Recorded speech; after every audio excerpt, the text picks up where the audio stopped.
Hi, this is Roger, thanks for dropping by. Filming early in the day today.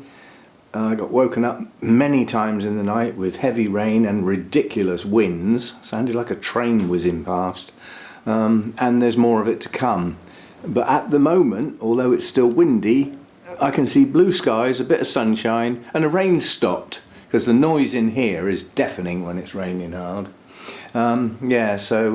Taking advantage of some brighter light while the sun's out. I know it's not on the grow room, but it still brightens up in here, you know, when the outside light is better. I mean, we're heading down towards 9 hours of day length now. So, you know, we've lost nearly 2 hours of what we should have for tropical orchids, you know, 11 to 13 hours. So if things haven't triggered into doing things for the sort of drier, cooler season or winter, whatever you want to call it, if they haven't done it by now, they soon will. Right, so we'll have a whiz round. Everything in bloom on the 8th, actually on the 8th, it doesn't always happen like that. When the 8th is a Sunday, it doesn't happen on the 8th, and if I'm doing something else, it doesn't happen on the 8th. But it's a regular monthly feature on or around the 8th, once a month, every month throughout the year. And we have a look at what's in bloom on this day. So not buds, not spikes. I was going to say not things that have gone over, but I might cheat a bit there because we're a bit thin on the ground this time of year.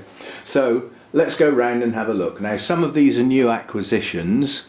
Nonetheless, they're in bloom today, so they count. I'm not one of these people who goes out and buys orchids just so that I've got something to film. I buy orchids that I like and I think are probably going to do reasonably well in this environment. And that's changed. The environment has definitely changed, as discussed in the Sunday chat video. If you didn't catch that, I've got a major environmental change having moved house and moved into here, and as such my choice of orchids has got to change with it. And we'll start with the 2 orchids that I bought recently to make the point. So we'll start over here then. Didn't quite make it, did you? Nuisance. Right, we'll start over here with the silogeny. I'll do pop-ups for the names. It's easier to read them than me to try and remember, because I usually forget some of them anyway. Now, this is a cool grower. This is ideally suited to my environment, where I'm having to fight to keep the humidity down, not up. Subtle difference compared with the previous place. And my little dehumidifier, suck it out Sam, is doing a grand job. So we're winning. However, it is still difficult for me to get my head round the changes and make adjustments. But this is a cool grower and it should do well in this environment. So the choice was suitable to what I grow now. Now I'm going to try and get the camera round slightly sideways and focus on that lip. It's quite stunning, isn't it? Can you see all the hairs standing up? It's pretty good, isn't it? So a fantastic bloom, that. I had this once before as a plant, but in my other place it just didn't do well and was slowly going downhill, and eventually went to somebody else who's hopefully done a better job. But I've got a brand new plant, well rooted, a good division. It's come from Burnham's, from their stock plants, and I think it should do well. So that's number 1. And then we'll move straight on to the other one that I got at the same time at the Wessex show. And at the time I didn't know what this was, and a trifle annoying, nor did Lawrence, who sold it to me. Well, strictly speaking, he didn't sell it to me. I stole it off of his stand when he wasn't looking, before the show had even opened. I just took it and put it on the windowsill behind where our shop was. And I thought, that's mine, I'm having that. And he was selling them as Miltonias. And in actual fact, this is an Oncidium, Nellie Isla, yellow. And I looked at it and I thought, that doesn't half look like a Nellie Isla. But you know, Lawrence said they're Miltonias. I thought, well, okay, if it's just an unnamed hybrid, I can live with that. For blooms like this, I don't need a name. But it turns out it has got a name, and it's now got a proper name and can be dealt with as such. But a gorgeous bloom. Nellie Eilers have quite a high percentage of Odontoglossum in them. It's a cool grower. Should do well here. So there we go. So that's what we've done. We've switched what we buy to consider the new environment. Now I'm just moving this over here so that I can get in here. I must bring this out. See, now what we've got here is the Vanda that Hannah bought me a long time ago. The plant is in a hell of a state, and I'm hoping one day that the little plant down there, the little keiki or side shoot, whatever you want to call it, is big enough to take off, and we'll sacrifice this one. It got badly eaten by bugs that I couldn't see, and I could only just see them with a magnifying glass, and they effectively bit into the plant, and because I hadn't seen them, they were only on this plant as well. I did eventually spray, but the little bite marks became infected, so I ended up having to spray with a fungicide as well. And the damage is done. It can't be repaired, so this plant's never going to look good. But it has come into bloom now. It's a nice orangey, a bronzy orange colour, I would call that. But not a particularly good spike. But again, you know, these don't like the cool. So this one's not going to do as well as it used to. And talking of Vandas, we've got the big blue is out, and it makes a change to have to stand back to get the blooms in. Normally have to zoom in and, you know, close focus, but these are large blooms. We did start a little experiment which I'd forgotten about, which was when the bloom first opened, I put my hand behind it with the stem between my fingers, yeah, peace and all that. Peace on you, as they say, and I put my hand behind the bloom, and it almost covered my hand. Well, it way covers my hand now. These blooms grow. Once they've opened, they continue to grow, and the markings are beautiful. That deep purple lip is in fact insignificant. You know, it's not the bit you're concentrating on with these blooms. Let's see if I can get this thing to focus on it. It has got a greenish sheen. It's a strange colour. It's almost black. So that's that. And that has got a long name, which I'll put in the pop-up. Right, coming round here. Squeeze in here now for one bloom. Just one. And I've got to go very careful not to touch the plant unless I can absolutely help it, because it will fall over, as it has done many times.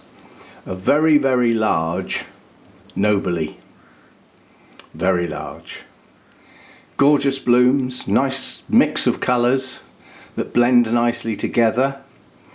Yeah, deep reddish purple in the centre, goldy yellow fading to white with a pink tinge, and then white centre gradating out to the pink on the other on the two petals and the sepals. So lovely colour and very large blooms, but at the moment just the one bloom, because this one will not settle into a normal blooming pattern despite being a nobile.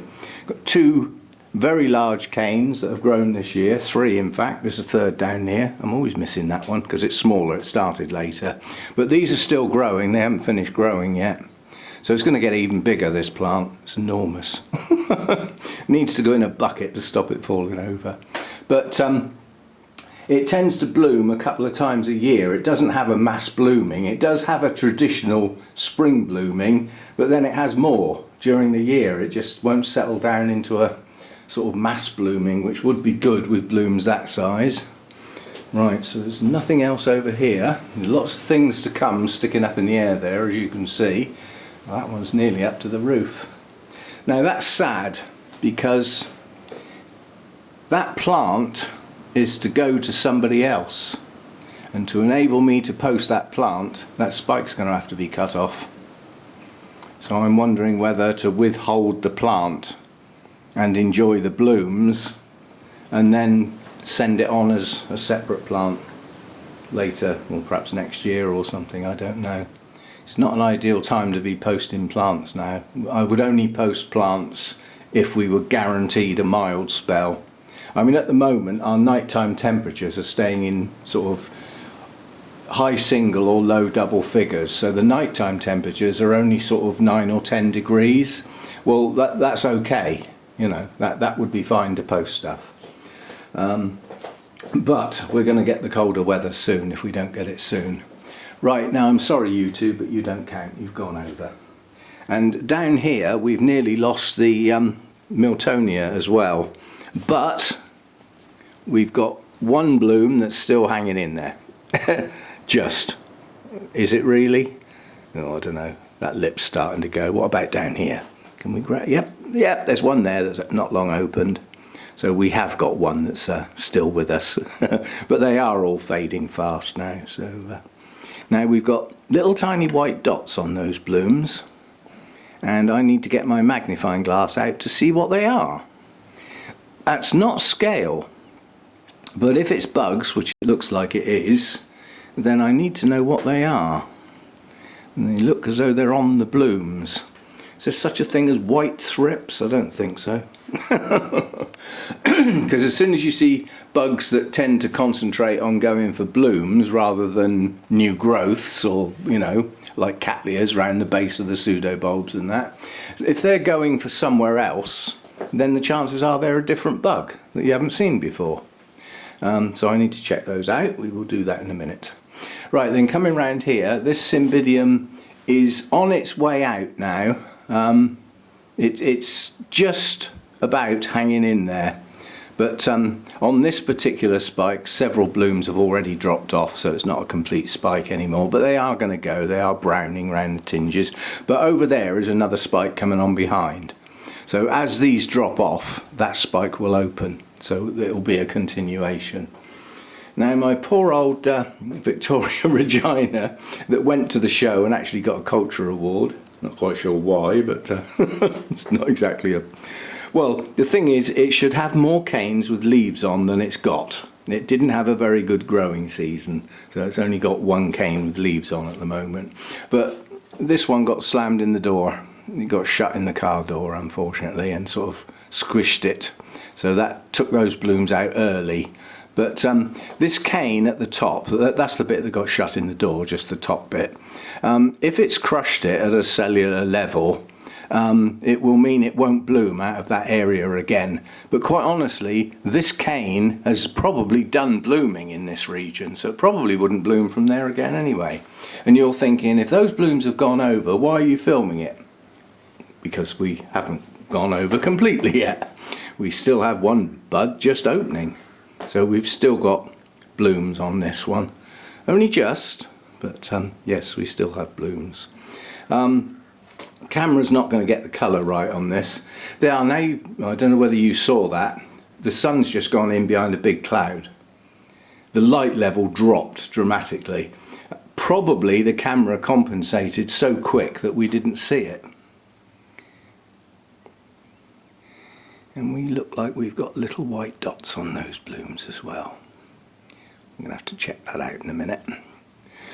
Don't know what that is. It's not whitefly, they're too small, though I don't know what they are. But the most important thing that they are that we need to change is their status. They're alive. We need to change that status as soon as possible.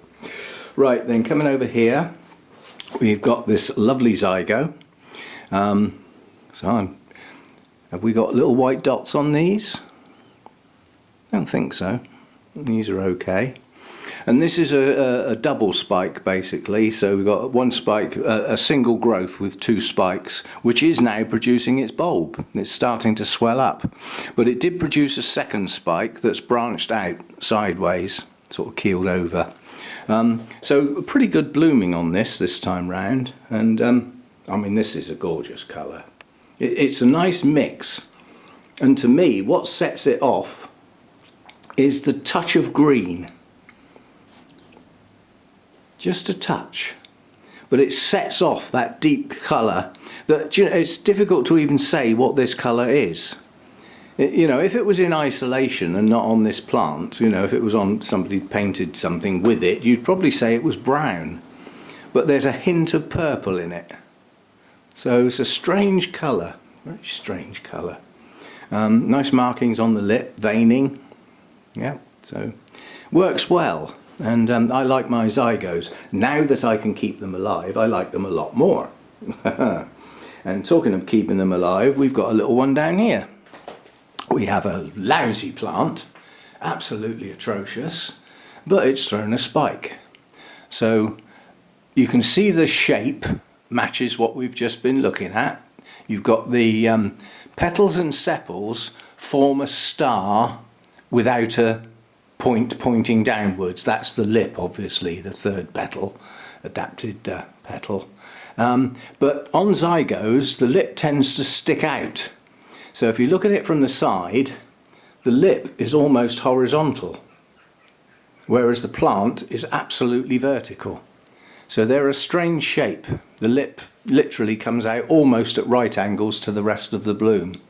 And they still open upside down sometimes. So that's an unnamed hybrid, that one, but I suspect if I did some hunting on the internet, I could actually find a name for that. Oh, right. Oh, so getting down there's okay.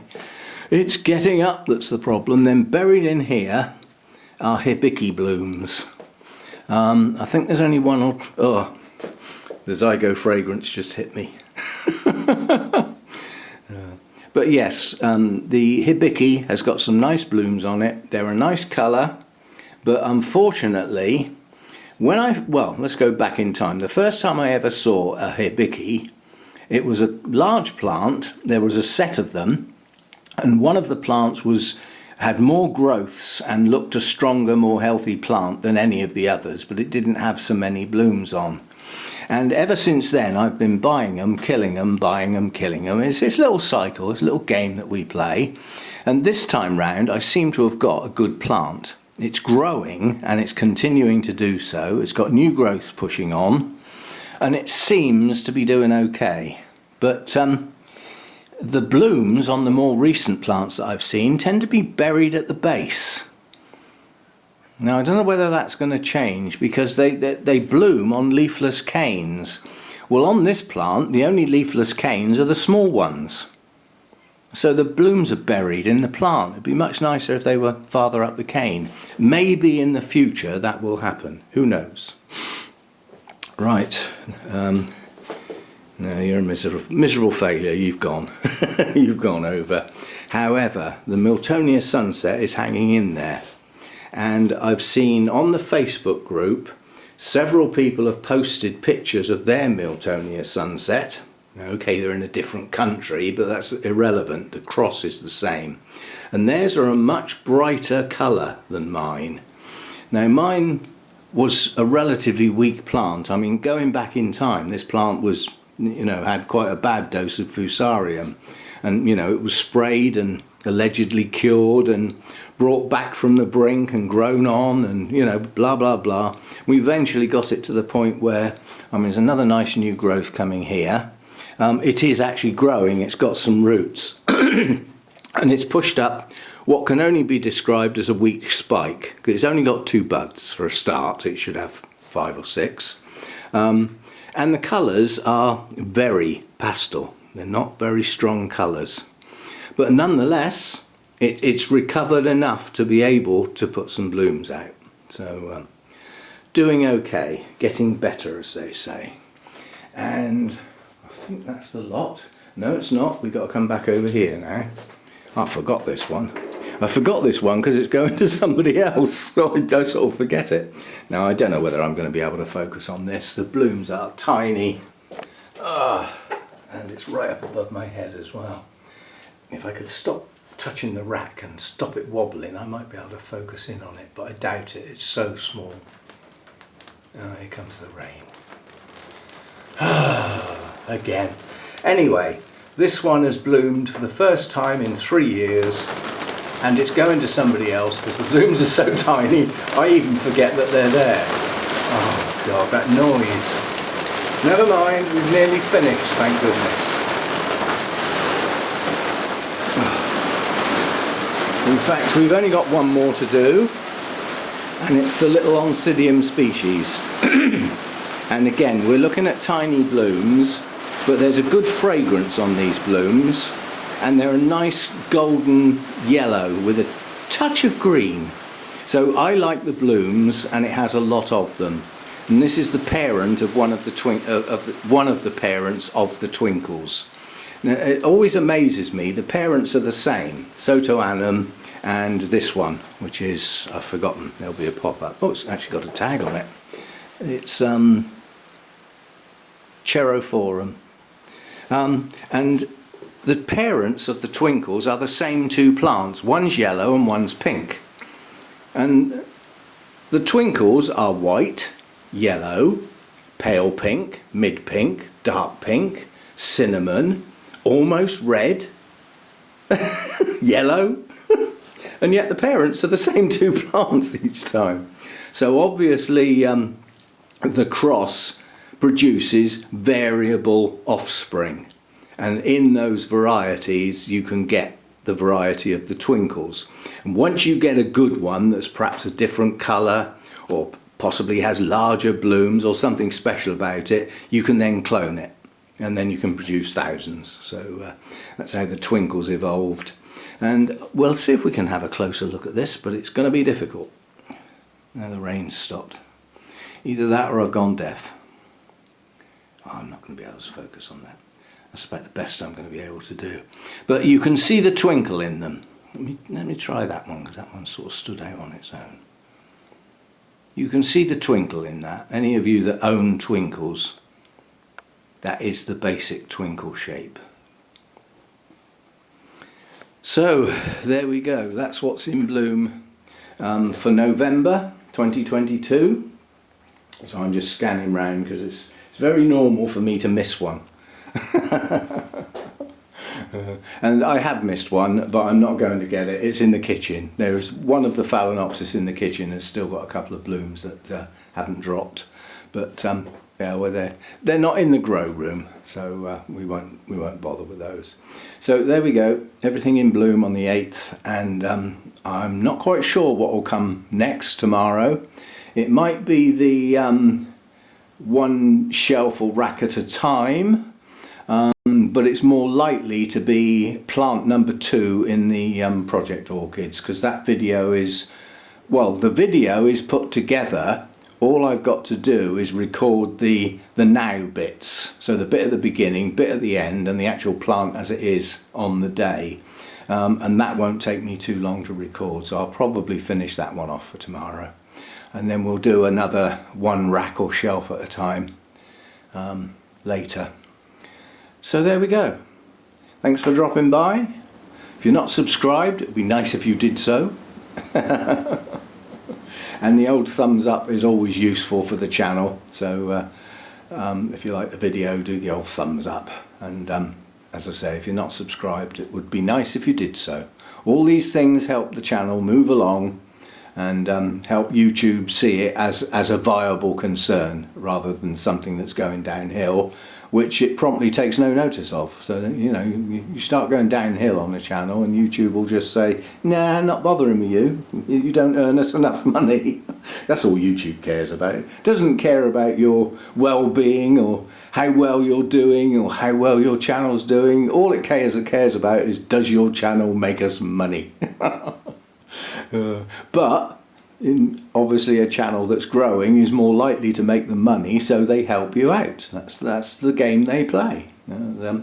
We don't have to play it, but we probably wouldn't do very well if we didn't. So see you next time. Thanks for dropping by. Oh, hang on, we have to end on something in the Everything on Bloom, and I think as these blooms shouldn't exist, we'll end on that, because that plant shouldn't be capable of flowering, really. The blooms will probably kill it. Anyway, Zygopetalum blooms are pretty good stuff and very fragrant. Some people would find the fragrance overpowering in a small space or in a living space. Yeah, so bear that in mind. See you next time.